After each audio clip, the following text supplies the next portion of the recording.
الحمد لله رب العالمين. أشهد أن لا إله إلا الله وحده لا شريك له، وأشهد أن سيدنا ومولانا محمدا عبده ورسوله،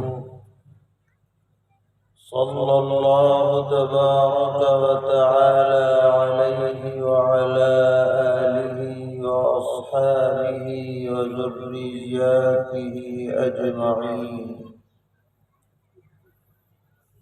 أما بعد، فأعوذ بالله من الشيطان الرجيم. بسم الله الرحمن الرحيم. الحمد لله رب العالمين، الرحمن الرحيم، مالك يوم الدين. إياك نعبد وإياك نستعين. اهدنا الصراط المستقيم، صراط الذين أنعمت عليهم غير المغضوب عليهم ولا الضالين.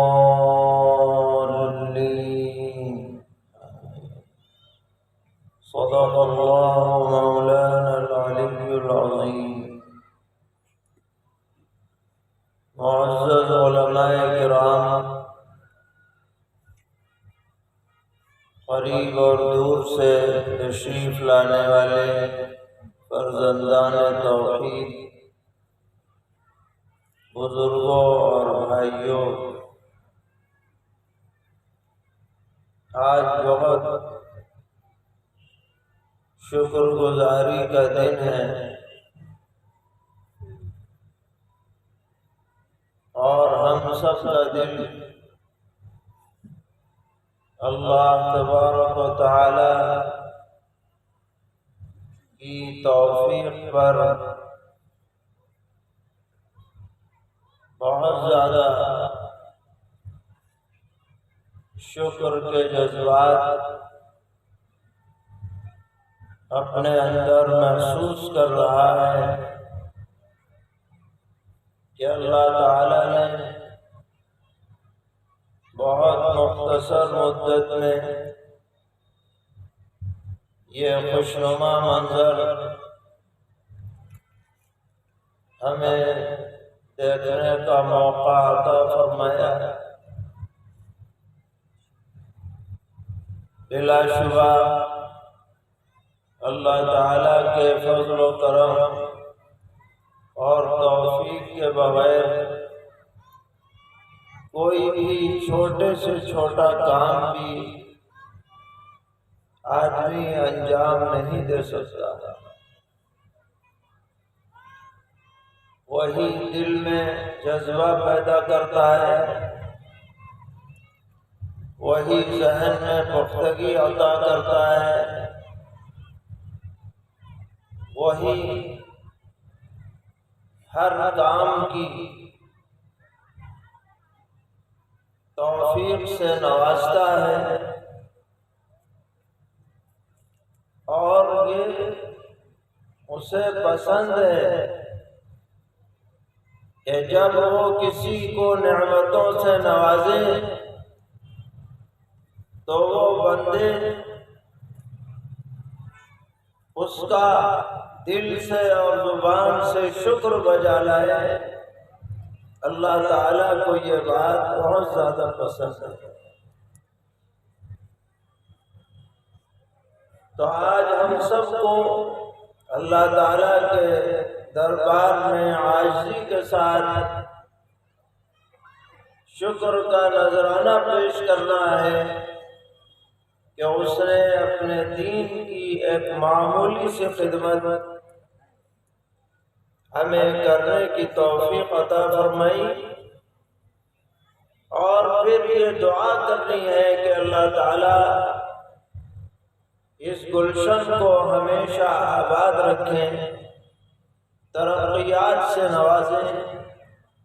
جو منصوبے زیر تکمیل ہیں ان کی تکمیل کے اسباب بھی عطا فرمائے۔ موقع کی مناسبت سے ابھی آپ کے سامنے سورہ فاتحہ کی تلاوت کی گئی ہے۔ اس سورت کا نام ہی فاتحہ ہے، یعنی شروع کرنے والی سورت ہے۔ قرآن پاک کا آغاز بھی اسی سورت سے ہوتا ہے، اور ان 7 آیتوں کو جن پر یہ سورت مشتمل ہے، قرآن پاک میں باقاعدہ اللہ تعالیٰ نے احسان جتلایا ہے۔ وَلَقَدْ آتَيْنَاكَ سَبْعًا مِّنَ الْمَثَانِي، کہ اے پیغمبر ہم نے آپ کو 7 آیتیں عطا کی ہیں جو بار بار پڑھی جانے والی ہیں۔ والقرآن العظیم، بہت سے مفسرین نے القرآن العظیم کا مصداق بھی سورہ فاتحہ کو قرار دیا ہے کہ سارے قرآن کا خلاصہ اس سورت میں موجود ہے، اور دنیا میں سب سے زیادہ قرآن پاک کا جو حصہ پڑھا جاتا ہے وہ یہی حصہ ہے۔ پورا قرآن بھی پڑھا جاتا ہے، لیکن بھئی ہفتے میں پڑھ لیا، 3 دن میں پڑھ لیا، مہینے میں پڑھ لیا، 2 مہینے میں پڑھ لیا، مگر یہ جو سورہ فاتحہ ہے یہ تو ہر نماز میں پڑھنی ہے، نماز کی ہر رکعت میں پڑھنی ہے۔ فرض کی ابتدائی 2 رکعت میں تو پڑھنی واجب ہے، اور بقیہ رکعتوں میں بھی پڑھنی ہے۔ کوئی بھی ایسا شخص جو نماز پڑھنے والا ہے اسے قرآن کا کوئی حصہ یاد ہو یا نہ یاد ہو، مگر سورہ فاتحہ تو یاد ہی ہے، الحل شریف۔ تو جس سورت کو ہم ہر نماز میں پڑھتے ہیں، ہر رکعت میں پڑھتے ہیں، ضرورت ہے کہ اس کے اندر جو اللہ تعالیٰ نے مضامین بیان کیے ہیں وہ بھی ہمارے ذہن میں رہے، تو بڑا نفع ہوگا۔ اور اگر معنی کے استحضار کے ساتھ سورہ فاتحہ پڑھی جائے تو نماز میں جان پڑ جائے۔ سرور عالم صلی اللہ تعالی علیہ وسلم نے فرمایا کہ اللہ تعالیٰ فرماتے ہیں کہ میں نے نماز یعنی سورہ فاتحہ کو اپنے اور اپنے بندے کے درمیان بانٹ رکھا ہے۔ قسمت الصلاة بینی و بین عبدی نصفین، جب بندہ پڑھتا ہے الحمدللہ رب العالمین، کہ ہر طرح کی خوبیاں، کمالات، عزت اور رفعت، صفات حمیدہ صرف اور صرف اللہ کے لیے ہیں جو رب العالمین ہے، تو اللہ تعالیٰ اس پڑھنے والے بندے کو فوراً جواب دیتے ہیں حمیدنی عبدی، میرے بندے نے میری حمد کی ہے۔ سبحان اللہ، اس ہر آیت پر جواب آ رہا ہے اللہ تعالیٰ کی طرف سے، سب کے لیے آ رہا ہے۔ یہ نہیں کہ مولانا صاحب پڑھیں تو پڑھے تو نہ آئے، جو بھی پڑھے گا جب الحمدللہ رب العالمین پڑھے گا اللہ تعالیٰ جواب دیں گے حمیدنی عبدی، میرے بندے نے میری حمد کی۔ جیسے کوئی چھوٹا بچہ کوئی اچھی بات زبان سے نکال دے تو ماں باپ نہال ہو جاتے ہیں، واہ واہ کیا بات ہے۔ ایسے ہی اللہ تعالیٰ بندے کے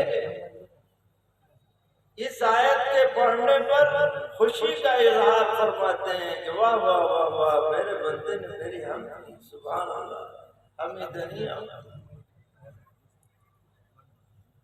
اور جب بندہ پڑھتا ہے الرحمن الرحیم کہ اللہ تعالیٰ نہایت مہربان بے حد رحم فرمانے والے ہیں، تو اللہ تعالیٰ جواب دیتے ہیں اثنا علی عبدی، میرے بندے نے میری ثنا بیان، واہ واہ بڑا اچھا بندہ ہے، میری ثنا بیان کر رہا ہے۔ اور جب بندہ پڑھتا ہے مالک یوم الدین، وہ اللہ تعالیٰ روز جزا کا مالک ہے، تو اللہ تعالیٰ جواب دیتے ہیں مجدنی عبدی، میرے بندے نے میری بزرگی بیان کی، سبحان اللہ۔ روز جزا کا مالک، یہ تصور ایسا عظیم الشان ہے کہ جس میں کوئی اور کسی درجے میں شریک نہیں۔ بھئی دنیا میں تو بادشاہ ہو سکتے ہیں، کوئی ضلع کا ہے، کوئی صوبے کا ہے، کوئی ملک کا ہے، کوئی بر اعظم کا ہے، ہو سکتے ہیں، کہا جا سکتا ہے، مگر جب میدان حشر میں تمام اولین و آخرین جمع ہوں گے، کروڑا کروڑ اربہ ارب خربہ خرب، تب یہ دنیا کے سارے بادشاہ چٹی بٹی سب سے گم ہوں گے۔ نبی اکرم علیہ السلام نے فرمایا کہ اللہ تعالیٰ قیامت کے دن ایسے انگلیوں پر پہاڑوں کو، زمینوں کو اور دیگر چیزوں کو ایسے لے کر کے ہلائیں گے جیسے کوئی تنکوں کو ہلاتا ہے، اور فرمائیں گے انا الملک انا الملک این الملوک، میں ہوں بادشاہ میں ہوں بادشاہ، کہاں گئے دنیا کے سپر پاور؟ کسی کے اندر ہمت ہو تو آئے سامنے، کسی کو جواب دینے کی طاقت نہ ہو۔ اعلان ہوگا لمن الملک اليوم، بتاؤ آج کس کی بادشاہت ہے؟ جواب دیا جائے گا للہ الواحد القہار، آج اس اکیلے اللہ کی بادشاہت ہے جو زبردست غلبے والا ہے، جس کے مقابلے میں کسی کا غلبہ نہیں۔ مالک یوم الدین یہ بندہ پڑھ رہا ہے، سب پڑھ رہے ہیں، اللہ کو مسرت ہو رہی ہے کہ بندہ اقرار کر رہا ہے مالک یوم الدین، جواب مل رہا ہے مجدنی عبدی، میرے بندے نے میری بزرگی بیان کی۔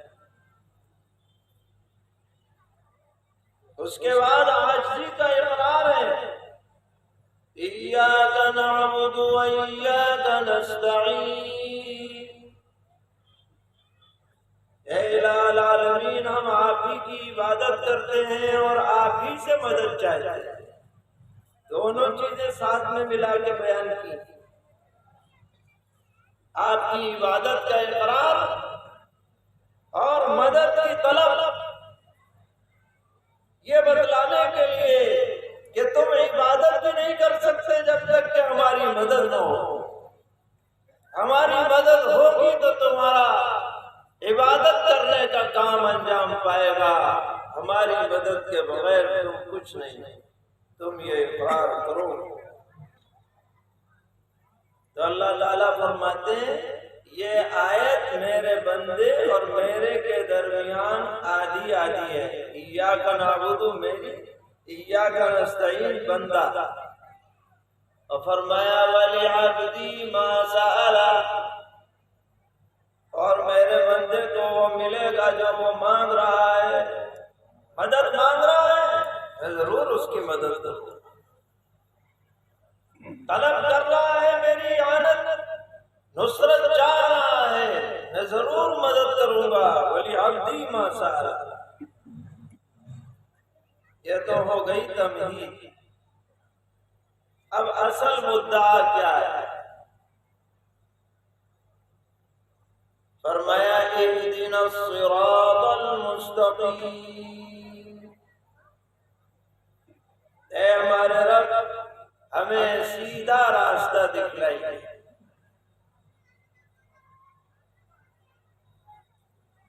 اللہ تعالیٰ اس آیت کے جواب میں فرماتے ہیں وَلِعَبْدِي مَا سَأَلَ، هَذَا لِعَبْدِي وَلِعَبْدِي مَا سَأَلَ، یہ درخواست جو کی جا رہی ہے میرے بندے کی طرف سے قبول ہے، اور جو صراط مستقیم مجھ سے مانگے گا میں اسے ضرور عطا کروں گا، وَلِعَبْدِي مَا سَأَلَ۔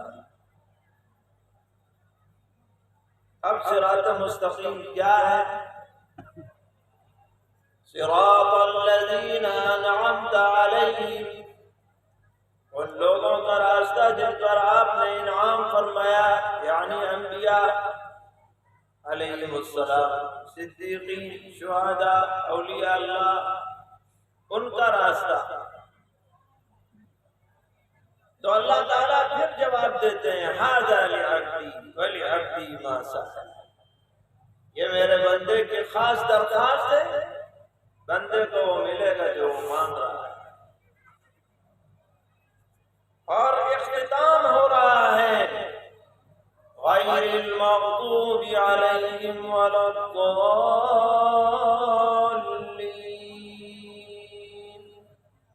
نہ کہ ان لوگوں کا راستہ جن پر آپ کا غضب ہوا جیسے یہودی، اور نہ وہ جو گمراہ ہوئے جیسے عیسائی،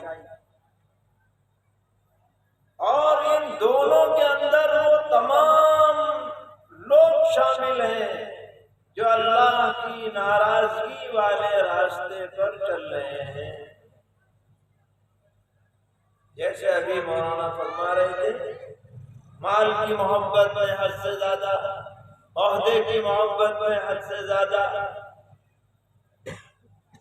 اور نفسانی خواہشات میں قابو میں نہ رہنا، یہ سب اللہ کے نزدیک مبغوض ہیں، راستے سے ہٹے ہوئے ہیں۔ ان راستوں سے بچ کر ہمیں زندگی گزارنی ہے، اس پر ہمیں تنبیہ کرائی جاتی ہے ہر نماز میں، نماز کی ہر رکعت میں۔ اسی لیے حضرات فقہا لکھتے ہیں کہ جب سورہ فاتحہ پڑھی جائے تو ہر آیت پر وقف کیا جائے، یہ نہیں کہ سپر فاسٹ الحمدللہ پہ شروع ہوئی تو والضالین کا ختم۔ کچھ لوگ بہت سپر فاسٹ پڑھتے ہیں سورہ فاتحہ، اسی کو کمال سمجھتے ہیں، حالانکہ بہتر یہ ہے، لازم واجب تو نہیں ہے لیکن بہتر ہے کہ ہر آیت پر وقف کیا جائے، تصور کیا جائے کہ اللہ ہمیں جواب دے دے، ہر آیت پر وقف کرو، تصور کرو، تو پھر اللہ تعالیٰ اس سورت کی حقیقی برکتوں سے ہمیں مالا مال فرمائے۔ اور آپ تجربہ کر لیجئے، چند دن آپ اہتمام کیجئے سورہ فاتحہ کو توجہ سے پڑھنے کا، نماز میں معنی کے استحضار کے ساتھ، تو آپ اپنے دل میں خاص نورانیت محسوس کریں۔ 40 دن آپ کر لیجئے انشاءاللہ، پھر تو عادت بن جائے گی کہ ہم پڑھ رہے ہیں اللہ تعالیٰ جواب دے رہے ہیں، کیا پڑھ رہے ہیں یہ ذہن میں رہ رہے ہیں تو بہت سی برائیوں سے بچنے کی اللہ تعالیٰ توفیق عطا کرتے ہیں اس سورت کی برکت سے۔ یہ بڑی بابرکت سورت ہے، اور جیسے اس کے اندر ہدایت اور روحانیت کی بات ہے، دنیاوی اعتبار سے بھی یہ سورت بڑی برکت والی ہے۔ ہمارے مشائخ چشت خصوصاً حضرت شیخ الاسلام مولانا سید حسین احمد مدنی نور اللہ مرقدہ کے مکتوبات میں ہے کہ فجر کی سنت اور فرض کے درمیان کا جو وقفہ ہے، ذرا فجر کی سنت جلدی پڑھ لی جائے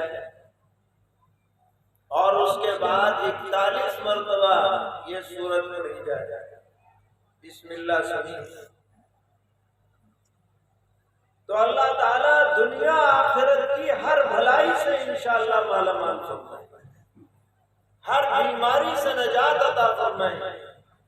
اگر روزی کے اندر تنگی ہے تو اللہ تعالیٰ وسعت عطا فرمائیں گے، کوئی دشمن پیچھے لگا ہوا ہے اللہ تعالیٰ اس سے نجات عطا فرمائیں گے۔ ہم اس کی پابندی کریں یقین کے ساتھ تو اللہ تعالیٰ اپنی رحمتوں سے نوازے گا۔ ظاہر ہے کہ جب ہم یہ دعا مانگ رہے ہیں اہدنا الصراط المستقیم،